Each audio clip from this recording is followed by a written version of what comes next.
Well, one of the more amazing stories from the Research Centre's collections is the story of Australians who serve with Z Special Unit and their experiences with the Indigenous people of Borneo, the Dayaks. So Borneo was occupied by the Japanese in 1941, and they took most of the coastal areas, and the work of Z Special Unit was to, what they wanted them to do was to get in behind Japanese lines and report on intelligence and hopefully help raise local Indigenous people to raise a force, a resistance force.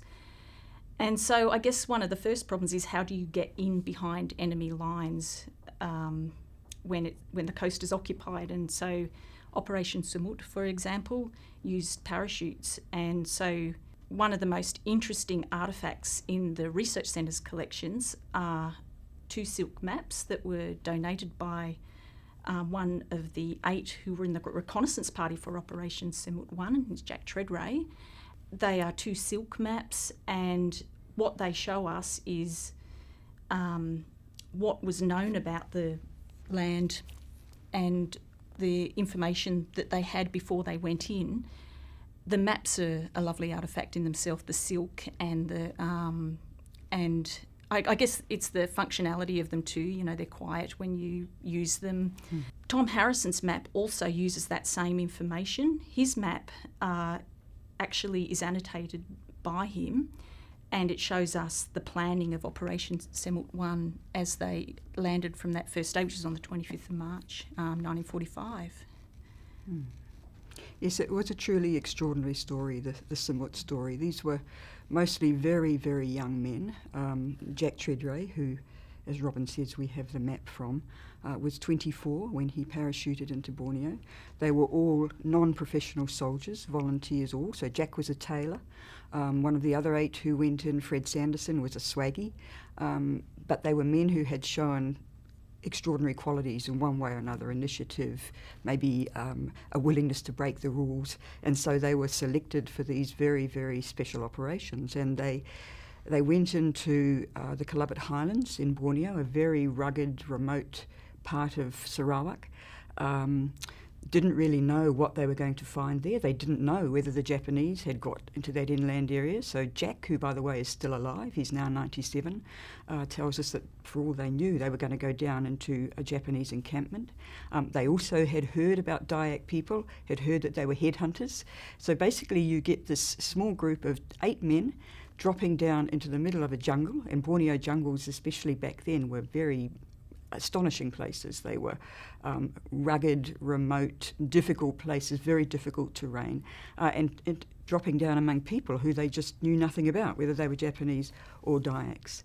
And they landed and, of course, discovered the local Kelabit people took them in. They managed, because Fred Sanderson spoke Malay, they were lucky. The headman there spoke some Malay, so they were able to communicate with them.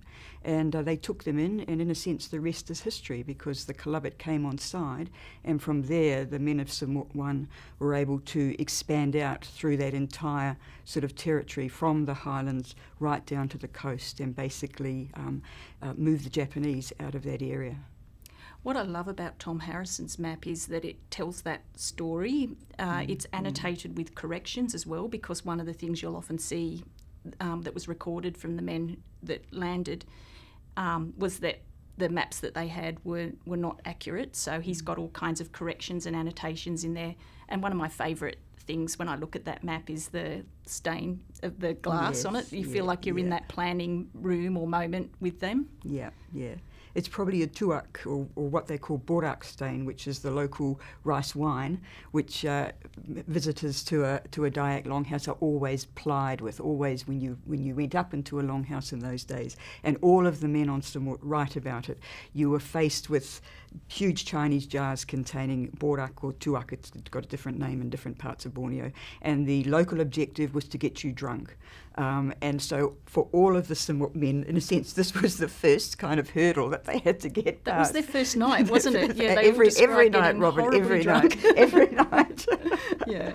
And I travelled in Borneo, throughout Borneo in 2015, collecting Indigenous Dayak memories of the war, and everywhere I went, that people remembered the white Semut soldiers, one of the comments they made was, "Boy, those men could drink," they said, and then they'd get up the next morning and go on their way as if there was no such thing as a hangover. So throughout Borneo, the sharing of rice wine is a sign of friendship, it's a sign of hospitality, and the guys of Semut actually handled all of that very, very well. It was one of the reasons why they did so well at getting the locals on side. So as I say, that stain is probably a rice wine from a cup of rice wine or something. Yes, making the plans.